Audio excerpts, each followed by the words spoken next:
So here we have the Hyundai Tucson automatic on a 68 plate. I'm going to start off by showing you around the outside of the car, and then we'll hop in and run through some controls on the inside. But from the outside you can see it's a 5-door car with alloy wheels and tinted windows.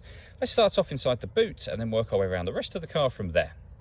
As we approach the boot, you can see we have reversing sensors, plenty of boot space as well, along with that 60/40 split folding rear seat, should you wish to increase this space even further. And then underneath this tray section, we have a full-size alloy spare wheel. Okay, so we're just going to work our way back round to the front of the car, and then we'll hop in and run through some controls on the inside. But now that we've done a full circle of it, you can see it's in excellent condition the whole way round. Just briefly before we climb in, I think it's well worth seeing the interior from this exterior point of view. There's plenty to run through on the dashboard, so let's hop in and we'll do that now. Okay, now that we're inside the car, we're going to start with the dials. On the left-hand side, we have the rev counter, and on the right-hand side, the speedometer and fuel gauge. In the middle, you can see the total miles for this car, which are 24,712.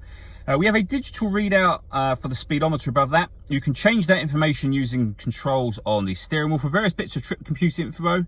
And there are other menus available as well. So navigation, various vehicle systems, your audio, tyre pressures, and then user settings, and back round to the beginning again. And the buttons I was using to do that are just here. We've also got cruise control and speed limiter over that side.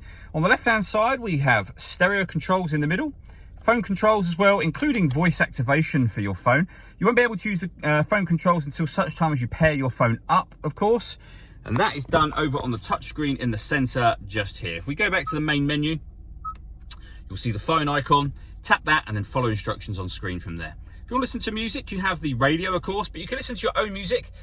The media tab, which is currently grayed out because nothing is connected. If you tap on that, there's an auxiliary device, a USB device. You can also stream your music wirelessly via Bluetooth audio. And you'll see we got Apple CarPlay and Android Auto as well. The radio is accessed just here, and we have DAB, FM and AM radio. This car also has satellite navigation, which is accessed just there. There's a full video showing how that works on our website and our YouTube channel. And it has a full color reversing camera as well, with guidelines showing you what direction the car is headed in relation to the image that you see being shown on the screen. Working our way down, we have dual zone climate control. So you can adjust the passenger temperature, the driver temperature.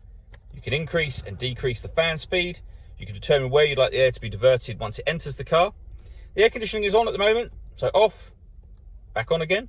Or you can hit auto. When you do that, the car will take control of the fan speed and the direction of the air to maintain those temperatures for you.